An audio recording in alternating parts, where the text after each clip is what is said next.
Selamat datang di channel Novel Official. Sebelum kalian mendengarkan novel Pesona Pujaan Hati, jangan lupa like, share, and subscribe. Kalau tidak kusentil jantung kalian. Hehehehe. Tanpa lama-lama lagi langsung saja kita masuk di alur cerita novelnya. Bab 6191 sampai bab 6200. Aku, ucapan Helena membuat hati Steve bergetar. Jika kata-kata Helena tenang adalah peringatan bagi dirinya sendiri, maka kata-kata terakhir ini adalah ancaman nyata. Hanya dalam beberapa kata, Anda dapat mendengar niat membunuh. Steve bukan orang bodoh, dia bisa segera mengetahui taruhannya. Dia berpikir dalam hati, setelah pengalaman lelaki tua ini meminum ramuan untuk pulih, dia pasti akan menjadi sangat bergantung. Dia akan terlahir kembali di lain waktu. Jika dia menjadi sakit atau nyawanya dalam bahaya lagi, dia pasti akan mendapatkan pil untuk memperpanjang hidupnya dengan segala cara. Jadi orang tua itu memasuki keadaan dengan segala cara. Dia akan dapat mengikuti aturan apapun. Ambil contoh si Fang Baozu terakhir kali. Orang tua itu bahkan tidak membicarakannya dengan saya, putra tertua, dan langsung mengeluarkan keputusan. Siapapun yang menemukan si Fang Baozu dan membawa kembali ke keluarga Rothschild akan menjadi ahli waris berikutnya.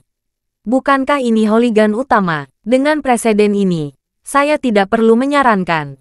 Jika orang tua itu membutuhkan ramuan lain kali dan tidak bisa mendapatkannya, dia pasti akan membuat keputusan yang sama.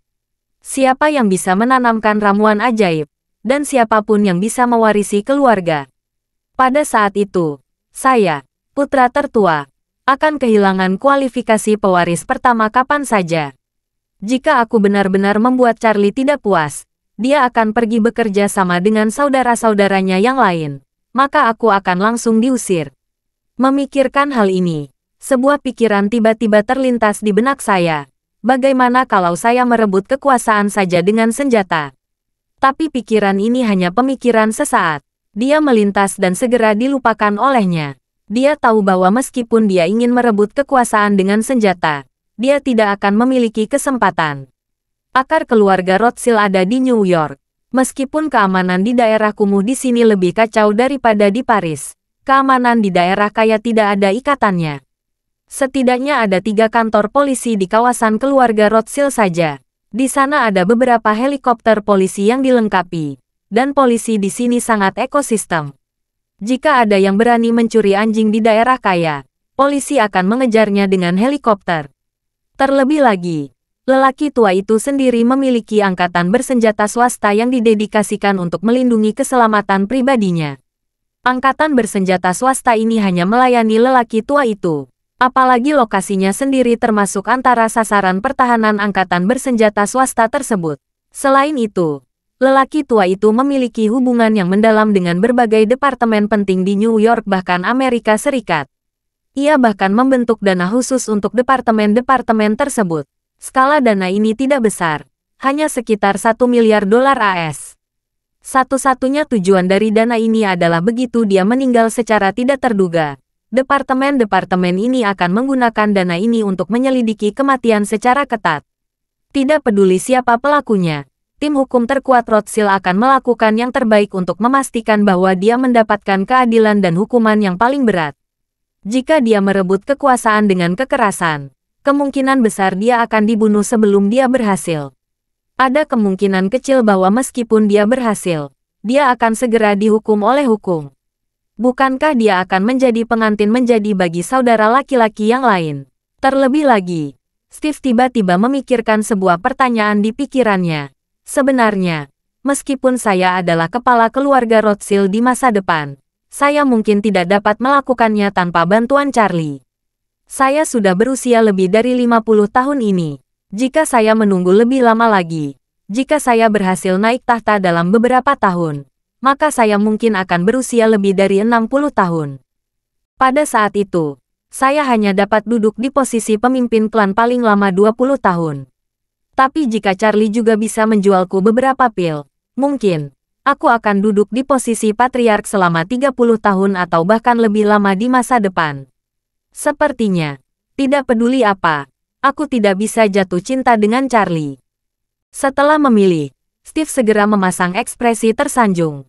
Dengan ekspresi di wajahnya, dia berkata kepada Helena, "Yang mulia ratu, tolong beritahu Tuan Wade bahwa saya mungkin memiliki pemikiran lain di masa lalu. Tapi yakinlah bahwa mulai sekarang, saya, Steve Rothschild, akan selalu mengikuti jejak Tuan Wade." Helena tersenyum kecil. Tuan Wade telah kembali ke Tiongkok. Jika Anda punya kesempatan, bisa bermimpi secara langsung. Aku ketika Steve mendengar ini, dia merasa sedih dan tidak berguna. Apa-apaan ini? Aku tidak punya hak untuk mengungkapkan kesetiaanmu secara langsung. Mengapa aku tidak buru-buru ke China dan mengungkapkannya di depan Charlie? Meskipun Steve menekankan, dia tidak berani mengungkapkan lebih dari itu. Dia hanya bisa berkata sambil tersenyum menyesal. Oke.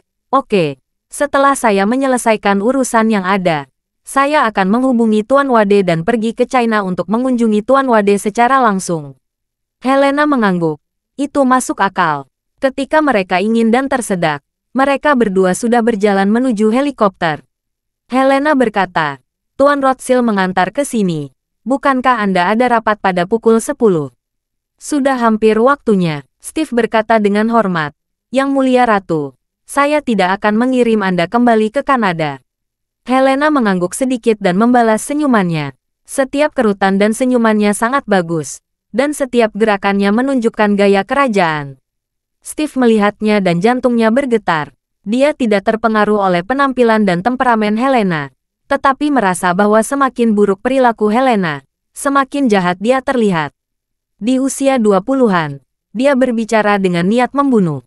Bagaimana ini bisa dibandingkan dengan orang biasa? Namun, Steve tidak berani merasa tidak puas. Setelah melihat Helena menaiki helikopter dan melihat helikopter itu pergi, dia menghela nafas lega, berbalik, dan hendak kembali.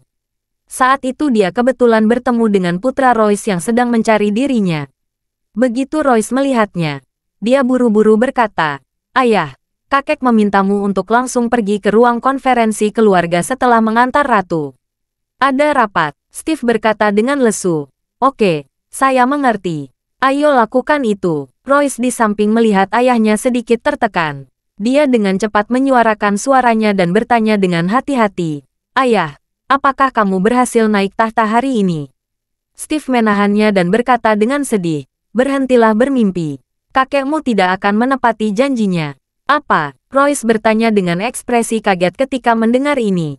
"Kenapa? Bukankah dia sudah setuju bahwa kita akan mengadakan pertemuan keluarga hari ini untuk mewariskan posisi kepala keluarga dan memberikanmu?" Steve tersenyum pahit. "Apa untungnya membantu?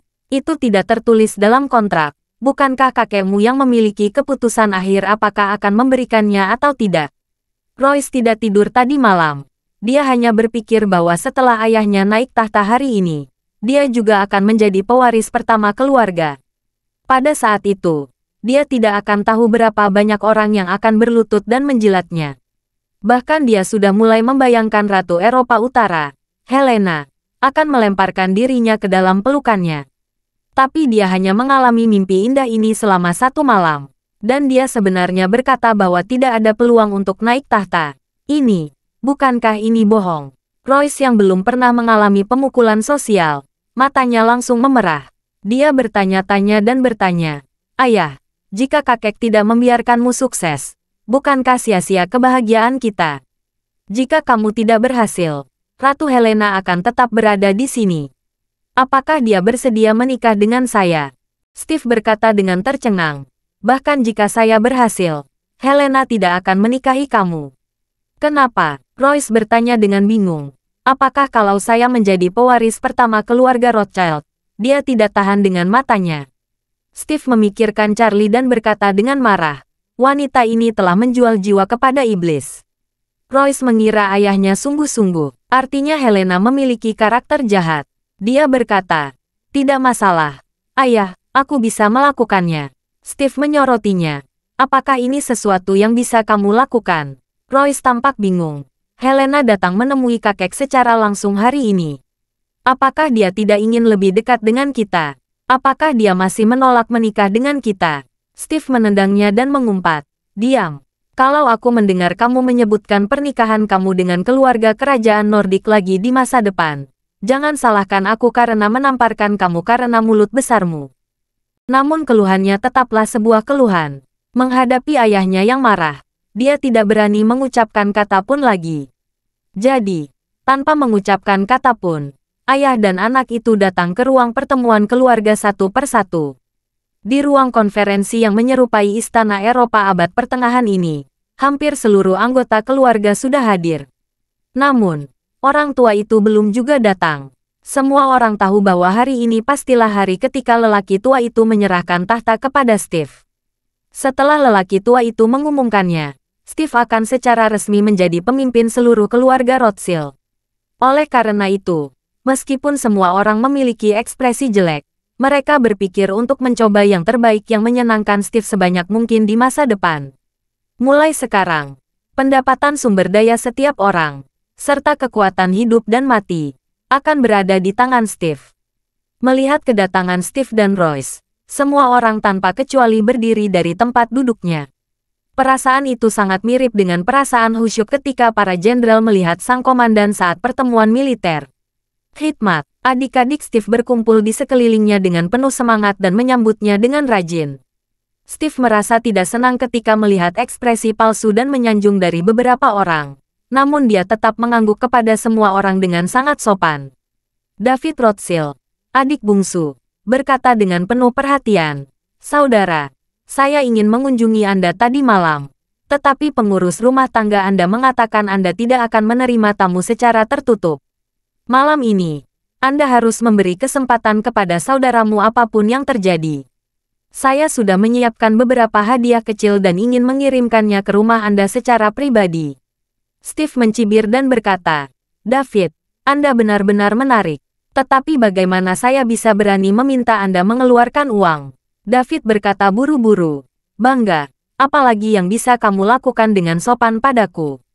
Kita bersaudara, kamu paling mencintaiku sejak kita masih kecil." Melihat David berlutut dan menjilatnya terlebih dahulu, yang lain tidak ketinggalan.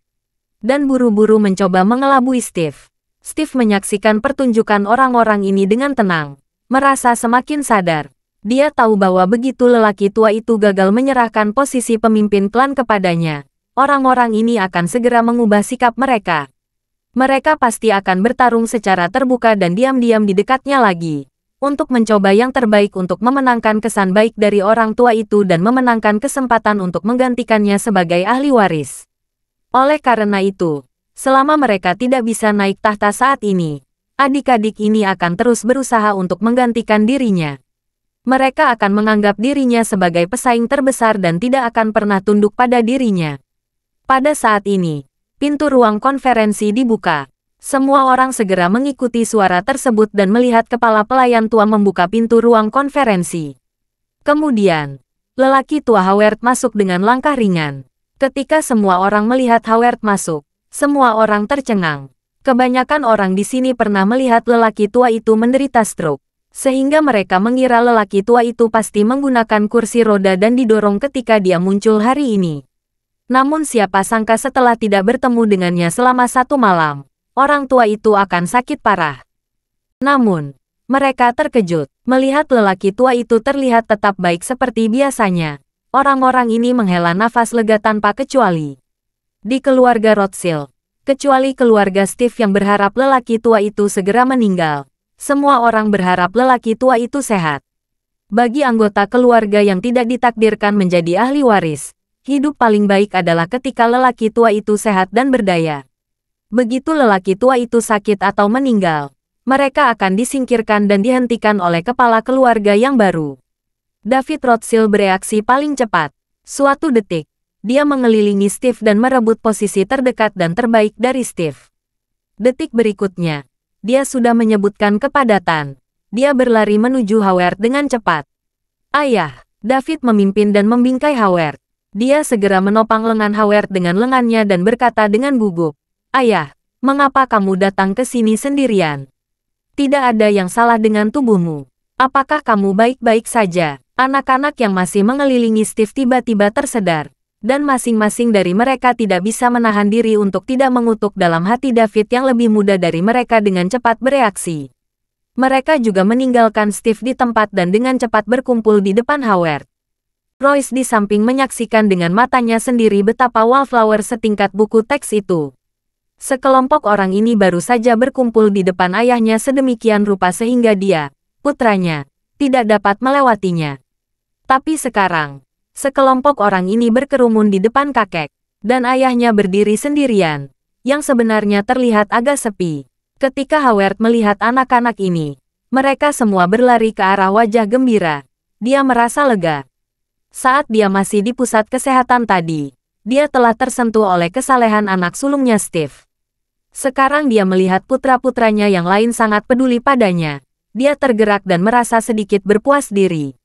Dia merasa bahwa dia masih seorang ayah yang baik, cukup sukses, dan anak-anaknya berbakti satu sama lain. Jadi, dengan senyum kebapaan di wajahnya, dia mengumumkan kepada semua orang dengan suara nyaring dan kuat, "Saya ingin menyampaikan kabar baik. Tubuh saya telah pulih sepenuhnya." Setelah mendengar ini, anak-anak dan cucu-cucu ini, meskipun tidak tahu mengapa Howard bisa pulih dari stroke dengan begitu cepat, tapi mereka sangat gembira hingga tidak bisa menambahkan apapun ke dalamnya. David mau tidak mau bertanya, "Ayah, Anda memanggil kami untuk pertemuan di sini hanya karena Anda ingin memberi kami kejutan secara langsung?" Howard tersenyum kecil dan berkata, "Tentu saja. Kali ini saya menggunakan beberapa cara yang luar biasa untuk bisa melakukannya seperti ini. Dia akan pulih dalam waktu singkat." Pada titik ini, ekspresi Howard menjanjikan angsur menjadi serius dan dia berkata dengan tegas, "Jadi, Anda harus ingat bahwa tidak ada seorang pun yang boleh menyebutkan stroke itu kepada dunia luar. Suatu ketika saya mengetahui bahwa seseorang membocorkan berita itu, tidak peduli siapapun dia, saya akan mengeluarkan dia dari keluarga Rothschild." Setelah mendengar ini, hati semua orang tiba-tiba bergetar. Bagi keluarga Rothschild, pengusiran dari keluarga adalah hukuman tertinggi dan terberat. Meskipun lelaki tua itu pernah menggunakan kata-kata kejam sebelumnya, ini adalah pertama kalinya dia menggunakan kata-kata kejam tingkat tertinggi tanpa memandang bulu. Kecuali Steve, semua orang menyadari dengan gembira bahwa alasan lelaki tua itu tidak ingin dunia luar mengetahui bahwa dia terkena stroke mungkin karena dia ingin mengubah kejadian ini menjadi episode yang tidak diketahui, serta membuat dunia luar tidak melihat adanya pergolakan internal dalam keluarga. Karena dia tidak ingin orang lain melihat gejolak tersebut, itu membuktikan bahwa lelaki tua itu pasti ingin terus menjabat sebagai patriark. Akibatnya, semua orang yang mengangguk kaget dan kesal tidak akan pernah mengungkapkan masalah ini. Jika tidak, mereka bersedia menerima semua hukuman. Howard mengangguk sedikit puas, lalu dia mendatangi kepala meja konferensi besar dan duduk. Anak dan cucu lainnya juga buru-buru datang untuk berdiri di samping kursi di sisi kiri dan pemberitahuan. Howard mengulurkan tangannya dan memberi isyarat agar semua orang duduk. Lalu semua orang dengan hati-hati memindahkan tempat duduk mereka dan duduk. Meskipun ada puluhan orang yang hadir di seluruh ruang konferensi, kecuali suara pakaian yang bergesekan, hampir tidak ada gerakan lain. Semua orang menutup mulut dan tidak berani mengeluarkan suara apapun. Mereka bahkan tidak berani menarik kursinya, malah harus dipindahkan dengan hati-hati, dipindahkan ke belakang untuk memberi ruang yang diperlukan. Lalu dengan hati-hati diletakkan kembali di atas karpet wall. Selama seluruh proses, kursi tidak akan mengeluarkan suara apapun. Ini adalah aturan yang telah ditetapkan Howard dalam keluarga sejak lama, dan masih dihormati oleh semua orang. Melihat betapa teliti dan hati-hatinya setiap orang, Howard merasa sangat nyaman dan puas. Inilah pesona posisi patriarknya, melihat semua orang duduk dengan hati-hati dan menegakkan punggung mereka tanpa mengendur. Howard berkata dengan sangat puas, "Alasan utama saya memanggil semua orang ke pertemuan hari ini adalah untuk mengumumkan sesuatu." Mendengar ini, semua orang menatap dengan penuh perhatian. Melihat Howard, apakah Steve bisa sukses akan terungkap pada saat ini. Hanya Steve sendiri yang tahu bahwa kemungkinan dia sukses saat ini adalah nol. Pada saat ini, Howard berdeham dan berkata dengan sangat serius, "Saya mengumumkan bahwa mulai hari ini, Steve secara resmi akan menjadi pewaris pertama keluarga Rothschild, dan Royce akan menjadi pewaris kedua keluarga Rothschild. Dan saya, sekali lagi saya masih bisa bergerak, akan menghabiskan sisa waktu saya mencoba yang terbaik untuk memimpin keluarga Rothschild ke tempat yang lebih tinggi." Begitu Howard mengucapkan kata-kata ini, Seluruh adegan langsung merangkum tangan. Anggota keluarga Rothschild, kecuali Steve dan Royce, melompat dan mengepalkan tangan secara meriah hampir pada saat yang bersamaan. Seperti David Rothschild, dia bahkan tanpa sadar menitikkan air mata kegembiraan. Tak satu pun dari mereka ingin Howard turun tahta, apalagi Steve berhasil. Mempertahankan status quo adalah harapan terbesar mereka, karena mempertahankan status quo dapat memastikan kepentingan pribadi mereka saat ini tidak akan terlalu terpengaruh. Mungkin jika mereka memberikan kontribusi besar di masa depan, mereka akan memiliki kesempatan untuk melakukan serangan balik dan menggantikan Steve dan menjadi pewaris baru. Semula mereka mengira mempertahankan status quo adalah mimpi yang mustahil. Namun di luar dugaan, mimpi tersebut justru menjadi kenyataan. Steve sudah putus asa saat ini. Dia sudah menduga situasi seperti itu akan terjadi. Namun dia tidak menyangka ayahnya bisa bermimpi begitu megah, yang membuatnya sangat marah. Namun sayangnya di tengah kemalangan, lelaki tua itu telah mendaftarkan dirinya dan putranya sebagai ahli waris pertama dan kedua. Akibatnya, peluang suksesnya di masa depan akan jauh lebih besar. Selama tidak terjadi apa-apa di tengah-tengah, di masa depan dia pasti akan menjadi kepala keluarga Rothschild berikutnya. Howard melihat reaksi sebagian besar anak cucunya saat ini dan merasa sangat puas. Ketika dia berpikir bahwa dia masih bisa memberi perintah dalam beberapa tahun ke depan, dia tidak bisa menahan diri untuk tidak menghela nafas bahwa 60 miliar itu benar-benar dihabiskan dengan baik. Dia tidak bisa menahan kelegaan di dalam hatinya. Oh, manusia ini telah bekerja begitu keras untuk mendapatkan uang secara cuma-cuma. Hanya beberapa tahun lagi kehidupan yang baik. Jika ada kesempatan untuk hidup sampai usia 200 tahun, apa bedanya jika sebagian harta keluarga diberikan kepada orang lain? Saat ini Helena kembali ke Ottawa, ibu kota Kanada. Sepanjang jalan, dia memikirkan bagaimana dia harus melaporkan kepada Charlie kemajuan yang telah dia capai di New York. Katakan yang sebenarnya, itu tidak mungkin, karena Charlie telah membuat perjanjian sebelumnya. Helena dapat mengambil setengah harga obat mujarab tersebut. Obat mujarab ini sebenarnya dijual seharga 60 miliar dolar AS ditambah model AI. Model AI itu syarat yang dilampirkan Charlie, jadi tidak termasuk dalam cakupan pembagian. Artinya juga jika Charlie mengatakan itu benar, dia mendapat bagian 30 miliar dolar. Tapi, bagaimana dia bisa mengambil begitu banyak uang dari Charlie?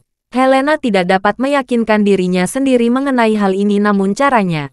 Jadi, setelah periklanan, dia memutuskan untuk berbohong kepada Charlie, melaporkan deposit keluarga Rothschild sebesar 50 miliar dolar AS kepada Charlie sesuai dengan volume penjualan, dan memberitahu Charlie bahwa ramuan itu telah dibeli seharga 111 miliar dolar AS. Sebagai kesepakatan, dia mengambil 55 miliar dan memberikan 55 miliar kepada Charlie. Dengan cara ini, sebenarnya yang dia ambil hanya 5 miliar dolar AS. Ini sudah merupakan amanat tertinggi yang bisa Helena terima dalam hati. Setelah mengambil keputusan, Helena mengeluarkan ponselnya dan menelepon Charlie. Saat ini, Charlie masih berada di pesawat kembali ke Aurus Hill, yang jaraknya hampir 1 jam penerbangan dari Aurus Hill. Sejak Wu Feiyan berada di Amerika Serikat, setelah Charlie kembali ke Amerika Serikat dari Kanada, dia tidak menggunakan koncorde yang lebih menarik perhatian. Dia menggunakan jet bisnis biasa, yang membuat perjalanan pulang lebih lama. Pesawat tersebut melaju dengan kecepatan lambat dan harus berhenti untuk mengisi bahan bakar. Sehingga membutuhkan waktu lebih dari 10 jam untuk terbang dan masih belum mencapai tujuan. Setelah menerima panggilan suara dari Helena, Charlie menebak bahwa dia akan mengumumkan kabar baik kepadanya. Setelah menjawab panggilan tersebut, dia bertanya sambil tersenyum, "Helena, apakah kamu sudah meninggalkan New York?" "Ya," Helena berkata dengan hormat. "Tuan Wade, saya telah kembali ke Kanada dan ingin menelepon Anda untuk melaporkan pengalaman saya dengan keluarga Rothschild." Charlie berkata sambil tersenyum. "Ceritakan, saya mendengarkan." Helena kemudian menceritakan seluruh proses pertemuannya dengan Howard kepada Marvin dengan relatif detail. Helena menyebutkan harganya. Dia berbohong.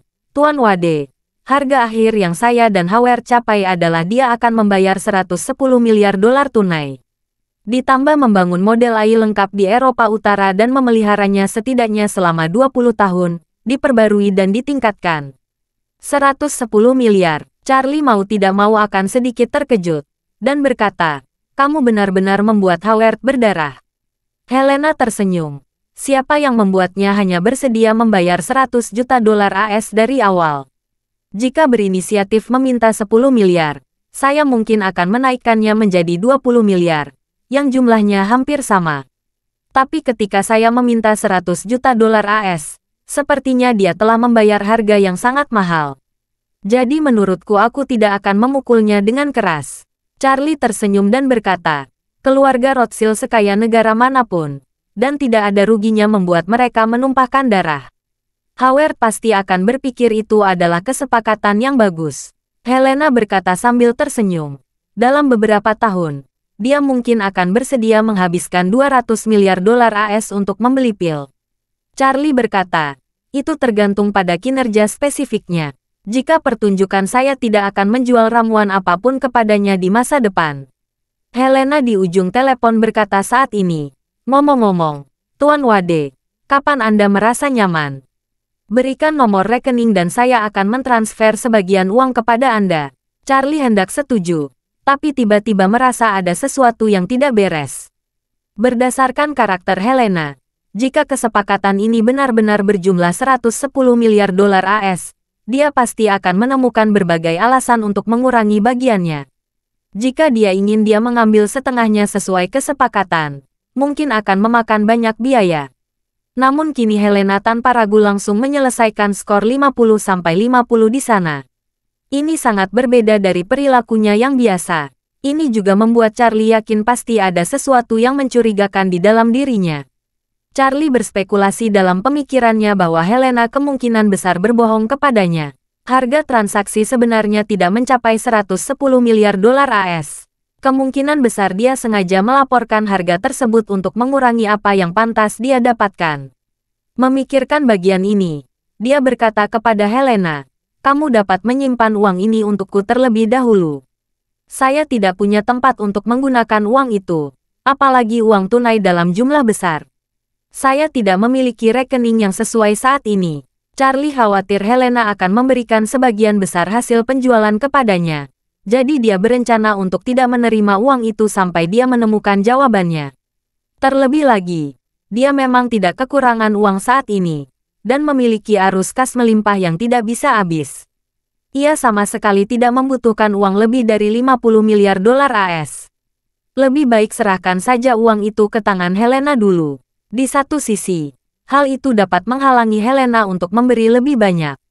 Di sisi lain, dia khawatir Helena pasti akan membutuhkan uang dalam jumlah besar di Eropa dan Amerika di masa depan.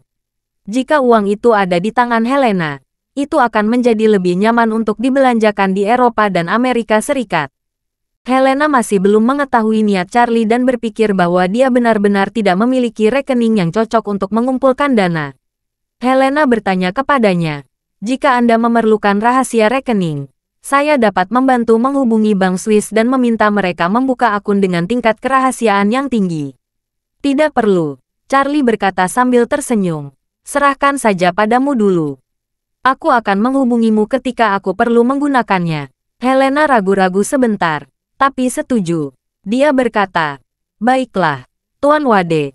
Saya akan menyimpan 55 miliar dolar AS ini untuk Anda terlebih dahulu. Ketika Charlie tiba di Aurus Hill, waktu sudah lewat jam 10 malam, waktu East Cliff. Setelah Charlie melewati bea cukai dan menyelesaikan prosedur imigrasi di Aurus Hill, dia langsung menuju jalur VIP dari dalam bandara, naik pesawat khusus yang sudah lama ditunggu-tunggu oleh keluarga Wade, dan berangkat di malam hari, menuju East Cliff. Karena kakek Charlie secara terbuka melakukan kerjasama investasi yang mendalam dengan pemerintah di East Cliff selama periode ini, Charlie khawatir anak buah Victoria akan memasukkan informasi masuknya East Cliff. Jadi Charlie memutuskan untuk memasuki negara itu di Aurus Hill. Setelah memasuki Aurus Hill, Charlie kemudian pergi ke East Cliff untuk melewati terminal internasional dan bea cukai di East Cliff. Ada ratusan atau ribuan penerbangan domestik di East Cliff setiap hari. Penumpang ini pasti bukan kelompok sasaran yang diawasi oleh perkumpulan penghancuran King. Charlie pergi ke East Cliff kali ini hanya untuk satu tujuan, yaitu bertemu kakeknya, menyelaraskannya dengan situasi di New York, dan membicarakan tindakan pencegahan selanjutnya. Mengetahui bahwa Charlie akan datang ke Beijing malam ini, Paman Charlie, Christian dan Duncan pergi ke bandara 1 jam sebelumnya untuk menyambutnya. Charlie lepas landas dari East Cliff dan mendarat di East Cliff 2 jam kemudian. Tidak perlu melewati bea cukai untuk penerbangan domestik, jadi pesawat langsung meluncur ke hanggar setelah mendarat. Paman dan Duncan sudah lama menunggu di hanggar. Mobil yang kendarai mereka diparkir di sini. Keduanya merokok di luar mobil menjaga tempat sampah dengan asbak. Mereka melihat pesawat yang ditumpangi Charlie akhirnya ditarik perlahan ke dalam hanggar. Di dalam hanggar keduanya bergembira. Mereka membuang puntung rokoknya ke asbak dan melangkah menuju pintu palka.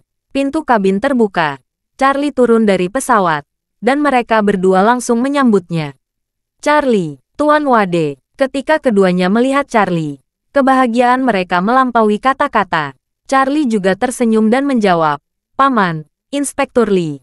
Christian tersenyum dan menamparkan bahu Charlie, dan bertanya sambil tersenyum, kamu pasti lelah setelah kembali begitu lama, kan? Charlie tersenyum dan berkata, saya tidak lelah. Saya tidak lagi merasa lelah. Itu bagus. Christian mengangguk dan berkata dengan cepat, kakekmu tahu bahwa kamu datang ke East Cliff malam ini dan telah menunggumu tanpa tidur. Kalau kamu tidak capek, ayo cepat ke sana dulu. Oke, Charlie setuju tanpa ragu. Lalu masuk ke mobil Hongqi yang dikemudikan oleh mereka berdua. Charlie memperhatikan bahwa nomor plat mobil Hongqi ini sangat istimewa. Sepertinya itu adalah bagian nomor khusus yang umum di Beijing. Jadi dia bertanya, Paman, dari mana kamu mendapatkan mobil ini? Christian pergi dari hanggar, sambil menjawab, ini secara khusus dikirimkan oleh departemen yang menerima investasi kami. Hal ini terutama ditangani oleh Departemen Keamanan, dan faktor keamanan tinggi. Setelah mengatakan itu, Christian menambahkan, orang tua itu kecanduan menghabiskan uang akhir-akhir ini. Jumlah total kerjasama yang dibahas selama periode ini telah melebihi 100 miliar dolar AS. Semuanya adalah industri lokal yang menjanjikan dan cakupannya sangat luas. Dalam beberapa hari, saya dan paman kedua kamu akan pergi ke selatan. Kami akan berinvestasi pada baterai litium. Perusahaan berencana membangun basis produksi dan penelitian dan pengembangan baterai litium berdaya tingkat tinggi di selatan. Yang memimpin diri dalam pengembangan baterai litium bertenaga kepadatan tinggi yang diperlukan untuk kendaraan energi baru. Selanjutnya, paman kedua kamu juga berencana untuk langsung membangun merek kendaraan energi baru dan memanfaatkannya di dalam negeri. Rantai pasokan terbaik di bidang energi baru terlibat langsung dalam pembuatan kendaraan. Charlie bertanya dengan rasa ingin tahu. Sepertinya keluarga Aker belum terlibat di industri manufaktur sebelumnya. Mengapa kali ini langsung terlibat dalam pembuatan kendaraan? Industri ini memiliki siklus investasi yang panjang, juga memakan banyak energi, dan margin keuntungannya tidak terlalu optimis. Christian menjelaskan sambil tersenyum. Energi baru memang merupakan arah umum pengembangan mobil di masa depan. Dunia sedang mempromosikan netralitas karbon dan memenuhi standar karbon.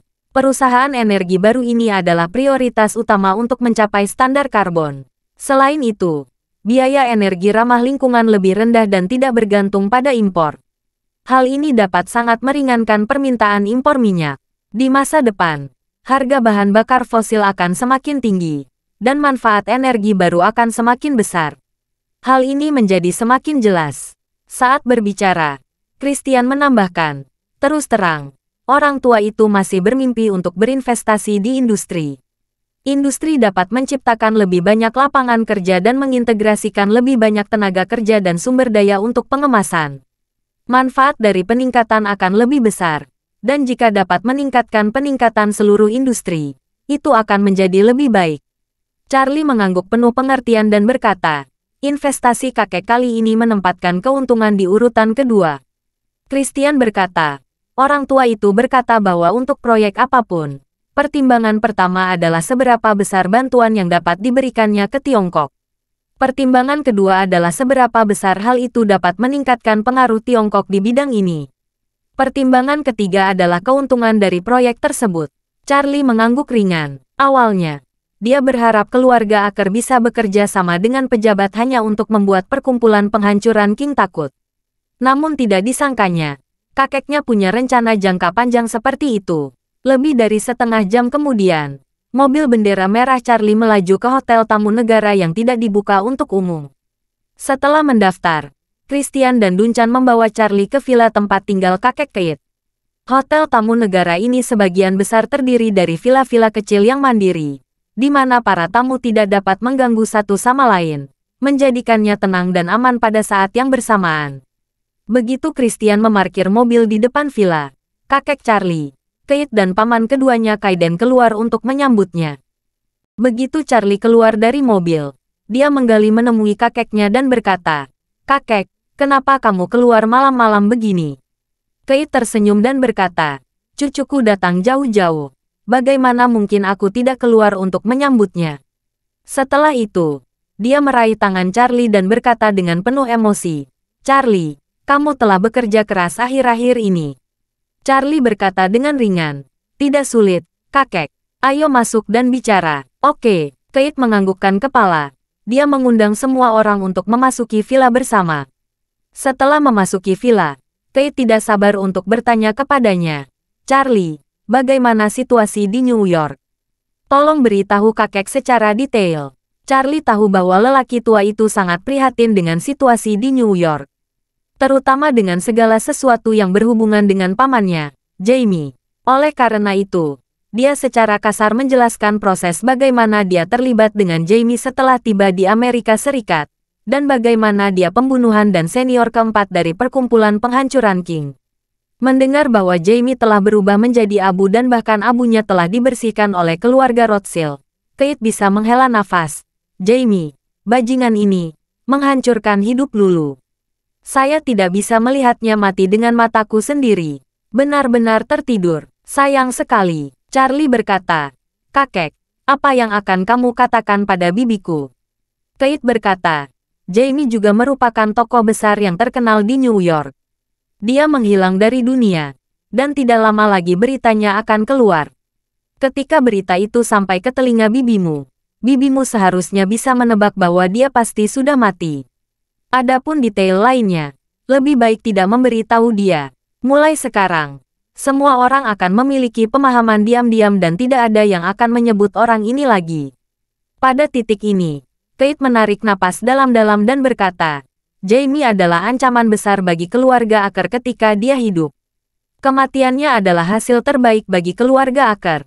Jadi masalah ini juga harus dihentikan sepenuhnya setelah kematian dan jangan biarkan hal itu berdampak lebih lanjut. Bibimu seharusnya bisa mengetahuinya." Charlie mengangguk ringan. Seperti yang dikatakan kakeknya, cara diam-diam dalam menanganinya sebenarnya adalah solusi terbaik. Kali ini, Keith berkata lagi, "Charlie, saya sudah berdiskusi dengan paman-pamanmu. Di masa depan, kami ingin secara bertahap melepaskan pasar AS. Selain ekuitas perusahaan lain yang kami investasikan di Amerika, aset lain di Amerika Serikat, semua yang dapat ditransfer akan ditransfer kembali ke Tiongkok. Dan yang tidak dapat ditransfer harus mencari cara untuk menanganinya. Saya ingin mendengar pendapat kamu tentang masalah ini." Charlie berkata, "Kakek, ini masalah keluarga Aker. Terserah kamu dan paman yang memutuskan." Keith menggelengkan kepalanya dan berkata, "Charlie, saya telah mengatakan sebelumnya bahwa kamu memiliki 60% dari semua aset keluarga Aker. Hal-hal ini harus mendapat persetujuan kamu. Terlebih lagi, segala sesuatu di masa depan keluarga Aker akan dilakukan dengan persetujuan kamu. Kamu dapat langsung memutuskan hal-hal besar. Ide kami akan dilaporkan kepada kamu dalam bentuk proposal, tetapi keputusan akhir tetap ada di tanganmu." Charlie tersenyum dan berkata, "Kakek, aku sudah mengatakan terakhir kali bahwa aset keluarga Aker tidak akan dihitung diberikan kepadaku. Aku tidak bisa menerimanya sekarang. Saya ingin menunggu sampai menyelesaikan rapat penyelesaian. Sebelum itu, semuanya masih terserah kamu." Faktanya, Charlie tidak berniat meminta aset keluarga Aker dari awal hingga akhir. Bagi Charlie, hal-hal seperti uang telah lama kehilangan arti dari mata uang itu sendiri. Yang tersisa hanyalah serangkaian angka yang tak terhitung banyaknya. Janji lisan kepada kakeknya untuk mengambil alih aset hanyalah tindakan sementara setelah dia melihat kakeknya terlalu gigih. Jika perkumpulan penghancuran King bisa dibasmi suatu hari nanti, dia lebih memilih pensiun ke pegunungan daripada terus memimpin wilayah bisnis ini. Keith berkata saat ini, Charlie, menyerahkan Amerika Serikat berarti banyak aset kita yang tidak dapat diambil dari Amerika harus menemukan cara yang sesuai untuk menyelesaikannya sesegera mungkin, baik dengan menjualnya atau mencari cara untuk mengelolanya. Kalau tidak, kami akan membiarkan aset-aset tersebut. Jika industri dan karyawan tetap berada di sana, dan tidak ada yang bisa mengoordinasikan dan mengelolanya, aset-aset ini hanya akan semakin buruk, semakin tidak berharga, dan bahkan pada akhirnya menjadi aset negatif. Kamu punya pemikiran tentang ini. Charlie tahu apa maksud kakek. Sebelum putus dengan Jamie, dia pada dasarnya bertanggung jawab atas bisnis keluarga Acker di Amerika Serikat. Sekarang dia sudah meninggal. Keluarga Acker tidak dapat kembali ke New York dalam waktu singkat. Jika tidak ada orang yang dapat diandalkan untuk berkoordinasi dan mengelola aset sebesar itu, keluarga ini pasti akan menghadapi penyusutan dan resesi. Saat ini, keluarga Acker tidak bisa kembali, dan dia tidak bisa turun tangan untuk mengambil alih. Selain itu, keluarga Acker memiliki perkumpulan penghancuran King yang mengawasi di belakang mereka. Tidak peduli siapa yang mengambil alih bisnis keluarga Acker di Amerika Serikat, itu akan menarik perhatian asosiasi Poking. Tidak ada yang bisa Charlie lakukan untuk sementara waktu. Namun satu hal yang pasti, jika aset keluarga Acker dijual maka nilai pasarnya akan turun drastis. Apalagi keluarga Acker tidak kekurangan uang, dan keinginan untuk menjualnya bukan karena ingin mencairkannya, melainkan karena tidak ingin membiarkan aset tersebut mengurus dirinya sendiri. Cara terbaik adalah mencari orang yang dapat diandalkan dan mampu mengurus properti keluarga Acker di Amerika. Kandidat pertama yang dipikirkan oleh Charlie adalah Kathleen Fox. Namun, setelah menyarankan dengan hati-hati, dia segera mengabaikan ide ini. Karena begitu Kathleen mengambil alih industri keluarga Acker, perkumpulan penghancuran King pasti akan menyelidiki hubungan antara Kathleen dan keluarga Acker. Ini setara dengan memberi perkumpulan penghancuran King titik inovatif. Jadi, Charlie berpikir sejenak dan kemudian menyarankan, lebih baik untuk sementara waktu mempercayakan properti keluarga Acker di Amerika kepada keluarga Rothschild. Minta mereka membantu keluarga Acker mengurus bagian properti ini terlebih dahulu, dan menunggunya untuk dibersihkan di masa depan. Setelah ancaman terhadap masyarakat diberantas, mohon mereka mengembalikan industri ini. Apakah kamu mengenal Rothschild? Kata-kata Charlie membuat keluarga Acker dan anak-anaknya tampak tidak percaya. Keith mau tidak mau berkata, keluarga Rothschild selalu mengarahkan pandangan mereka ke atas. Di mata mereka, tidak ada perusahaan atau keluarga di dunia yang dapat menandingi mereka. Jadi bagaimana jika keluarga Acker adalah keluarga terbesar kedua di Amerika Serikat? Ketika Howard bertemu saya di hari kerja, dia sombong dan puas. Setelah itu, Keith menambahkan, saya telah mengenal Howard selama bertahun-tahun, dan hanya ada satu saat dia memberi isyarat dengan sopan atau bahkan menghormati saya. Itu saat Jamie meninggal, saat dia membicarakannya dengan saya di telepon. Dengan karakternya yang memanfaatkan orang terlebih dahulu dan bukan yang kedua, dia tidak akan merasa bahwa dia berhutang budi kepada saya setelah masalah Jamie diselesaikan dengan aman. Charlie tersenyum dan berkata, masalah ini tidak perlu berkomunikasi dengan Howard. Saya akan mengatur agar Steve yang melakukannya. Steve, paman kedua Kaiden bertanya, apakah itu putra sulung Howard? Steve Rothschild. Ya, Charlie mengangguk dan tersenyum. Itu dia. Kaiden berkata sambil mencibir. Orang itu Steve bahkan lebih kacau daripada aku. Dia menggunakan orang untuk bergerak maju dan tidak menggunakan orang untuk bergerak mundur. Dia mengambil mangkuknya, meletakkan sumpitnya dan tegur aku. Charlie berkata sambil tersenyum. Paman keduaku pasti membicarakan Steve di masa lalu. Dia tidak berani menjadi begitu sombong di depanku sekarang. Saya dapat mengirim si Fang Baozuang kembali ke Tiongkok kali ini. Saya mengandalkan dia untuk secara pribadi mengantarnya ke luar negeri. Dan sekarang dia memiliki kuncir ini di tangan saya. Jika saya meminta melakukan sesuatu, dia tidak akan berani kentut. Setelah mengatakan itu, Charlie melihat waktu dan berkata, saya kira keluarga Rothschild sudah menyelesaikan pertemuan internalnya. Saya akan meneleponnya sekarang. Ketika orang lain mendengar Charlie berbicara tentang si Fang Baozuang, mereka segera menyadari bahwa Charlie memang mendapatkan nasib Steve. Charlie memutar telepon dan menyalakan suara. Sebelum berbunyi 2 kali, panggilan itu sudah tersambung. Kemudian, suara hormat Steve terdengar. "Oh, Tuan Wade, Anda telah kembali ke Tiongkok." Charlie berkata dengan tenang, "Saya telah kembali ke Tiongkok. Saya menelepon Anda karena saya ingin mengucapkan terima kasih atas kerja keras Anda atas si Fang Baozuang." Oh, Steve sangat ketakutan hingga dia gemetar dan berkata dengan cepat, "Tuan Wade, jangan sebutkan kata itu di telepon. Itu terlalu sensitif." Charlie tersenyum. "Oke, ngomong-ngomong, aku hanya menelepon untuk mengucapkan terima kasih. Dan omong-omong, ayahmu dalam keadaan sehat." Steve di ujung telepon sangat marah hingga paru-parunya hampir meledak. Dia mengutuk dalam hatinya. Charlie, kamu tidak puas dengan membunuh orang. Tapi kamu masih ingin melompat keluar dan mengoleskan garam pada lukaku. Apakah kamu masih tahu apakah orang tua itu dalam keadaan sehat?" Meskipun Steve sangat marah, tapi dia tidak berani berdiskusi dengan Charlie. Dia hanya bisa berkata dengan hormat, "Terima kasih atas perhatian Tuan Wade. Setelah Tuan Wade meminta Ratu untuk datang dan berdiskusi dengan ayahku, tubuh ayahku telah pulih sepenuhnya." "Itu bagus." Charlie tersenyum dan berkata, "Steve, aku menyembuhkan ayahmu. Apakah kamu memiliki keluhan terhadapku di dalam hatimu?" Steve berkata dengan tergesa-gesa seperti kucing yang ekornya diinjak. Tidak. Sudah terlambat untuk berterima kasih padamu.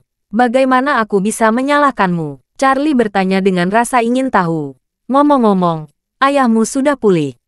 Apakah dia mewariskan posisi pemimpin klan kepada Anda sesuai kesepakatan?" Steve sangat tertekan dan berkata dengan suara rendah, "Ayah saya tidak menyerahkan tahta kepada saya, tetapi hanya mengkonfirmasi identitas saya sebagai pewaris pertama." Saat mengatakan ini, Steve tidak dapat membantu merasa tertekan dan memenuhinya dengan suara rendah dan berkata, "Tuan Wade, Anda benar-benar menuangkan seember besar air es ke saya." Charlie tidak lagi mengikutinya dan berkata dengan lugas, "Steve, kami punya ungkapan lama di Tiongkok. Tuhan akan memberi Anda tugas besar." Pria ini, untuk menghindari pemandangan, telah membuat otak bekerja keras, menegangkan ototnya, dan membuat seluruh tubuh menjadi kekurangan. Tujuan membuat Anda mengambil alih keluarga Rothschild beberapa tahun kemudian adalah untuk mengembangkan kemauanmu dan, omong-omong, kemampuanmu. Meskipun aku belum setua kamu, tapi aku dapat melihat bahwa kemampuan pribadimu tidak cukup untuk memimpin seluruh keluarga Rothschild. Kamu masih membutuhkan ayahmu untuk melatihmu selama beberapa tahun lagi. Jika tidak, fondasi besar keluarga Rothschild mungkin tidak akan hancur oleh tangan Anda." Steve memarahi Charlie di dalam hatinya, tetapi dia hanya bisa berkata dengan getir, "Tuan Wade, Anda benar. Saya masih sangat membutuhkan belajar lebih banyak dan lebih menetap." Charlie bersenandung dan berkata dengan ringan, "Tapi jangan terlalu cemas. Jika kamu tidak bisa mengasahnya dalam beberapa tahun, maka 10 atau 20 tahun sudah cukup. Kamu tidak perlu khawatir tentang umur orang tuamu. Aku akan membuatnya tetap hidup selama 20 tahun lagi. Dan itu hanya pil. Jadi kamu masih punya waktu untuk belajar dengan giat." Ketika Steve mendengar ini, dia hampir menangis ketakutan. 10 atau 20 tahun. Jika orang tua itu hidup 20 tahun lagi, usianya akan lebih dari 70. Lebih dari 70 orang telah menerima pensiun selama 10 tahun. Dan dia belum menjadi karyawan tetap. Bagaimana dia bisa tetap hidup seperti ini? Namun, dia sama sekali tidak meragukan keaslian kata Charlie. Dia meratap dan berkata, "Tuan Wade, jika Anda membutuhkan sesuatu dari saya, katakan saja kepada saya. Selama saya bisa melakukannya, saya akan melakukan yang terbaik." Saat dia berbicara, dia berkata dengan nada rendah hati, "Saya akui bahwa saya memang memiliki motif egois dan beberapa pemikiran tersembunyi dan kotor sebelumnya. Tapi tolong jangan khawatir. Mulai sekarang, saya tidak akan pernah mengecewakan Anda. Jika Steve Rothschild memiliki sedikit niat untuk tidak menaatimu atau menyetujui Anda, saya akan mati tanpa tempat pemakaman." Charlie bersenandung ringan, lalu berhenti bercanda dengannya, dan berkata dengan serius, "Steve, karena kamu bilang begitu, Aku benar-benar membutuhkan bantuan Anda dalam sesuatu. Steve dengan cepat berseru, Tuan Wade, tolong beritahu saya. Selama saya bisa melakukannya, saya akan melakukan yang terbaik. Tolong beri saya kesempatan untuk berbagi kekhawatiran Anda. Charlie berkata, kakek saya berencana untuk mengevakuasi semua bisnis yang dapat dievakuasi dari Amerika hingga Tiongkok. Tapi real estate dan properti yang tidak dapat dievakuasi dari Amerika tidak akan dievakuasi untuk sementara waktu. Tidak akan ada seseorang yang harus diambil alih. Seperti yang Anda ketahui, real estate perlu dikelola dan dioperasikan dengan baik untuk memastikan nilainya terus tumbuh. Industri fisik yang sulit untuk dievakuasi juga perlu dikontrol secara ketat oleh seseorang untuk menjamin stabilitas di Amerika Serikat. Tidak ada jenderal yang dapat mengambil alih pekerjaan sendirian. Saya harap Anda dapat membantu mengambil alih industri ini dan melakukan operasi agensi. Oh, Steve menghela napas lega dan berkata cepat. Operasi agensi itu sederhana. Anda dapat meminta kakek Anda untuk mengatur orang. Selesaikan. Dan yang tidak dapat Anda ambil dan tidak ingin Anda jual dapat diserahkan kepada saya untuk dioperasikan atas nama Anda. Saya pasti akan mencoba yang terbaik untuk mempertahankannya. Charlie berkata, Steve, Anda tidak dapat melakukannya hanya dengan mencoba yang terbaik. Anda harus memberi saya perintah militer. Untuk real estate yang saya serahkan kepada Anda setidaknya harus memastikan bahwa saya mendapat keuntungan 10% setiap tahun. Untuk bisnis yang saya serahkan kepada Anda, jika menguntungkan, Anda harus menjamin tingkat pertumbuhan tahunan tidak kurang dari 10%. Jika tidak menguntungkan, Anda harus memutarnya dalam setahun. Berapa lagi? Steve tercengang dan berkata tanpa sadar, Tuan Wade, rasio sewa penjualan real estate berkualitas tinggi di Amerika Serikat hampir sama sekarang. Hanya sekitar 30. Setelah konversi, tingkat pengembalian tahunan hanya 3-5%. Proyek berkualitas sangat tinggi bahkan tidak dapat mencapai 10%. Dan, perusahaan yang tidak dapat diambil alih oleh keluarga akar pasti perusahaan tradisional atau perusahaan manufaktur, industri, atau industri jasa tradisional. Bagaimana industri-industri ini sekarang dapat menjamin tingkat pertumbuhan tahunan sebesar 10%? Adapun yang tidak menguntungkan, lebih sulit untuk diungkapkan. Bahkan keluarga Rothschild memiliki banyak industri yang tidak menghasilkan uang atau bahkan merugi. Dan ada beberapa industri dimanapun yang tidak mungkin menghasilkan uang, tidak peduli seberapa keras Anda berusaha. Bagaimana saya bisa mencapai hasil operasi yang begitu baik untuk Anda? Charlie berkata dengan santai. Tidak apa-apa. Anda tinggal menambahkan apa yang belum cukup. Apa masalahnya? Anda sekarang adalah pewaris sah pertama keluarga Rothschild. Apa arti uang kecil ini bagi Anda? Saya akan menambahkan lebih banyak. Steve merasa pusing di kepalanya. Tanpa sadar dia berkata, Tuan Wade, Anda tidak melakukan hal seperti ini. Anda meminta saya untuk membantu Anda menjalankan bisnis. Saya tidak bersedia membayar apapun kepada Anda. Dan saya akan melakukan yang terbaik untuk melayani Anda. Tapi Anda menetapkan standar kinerja yang tinggi.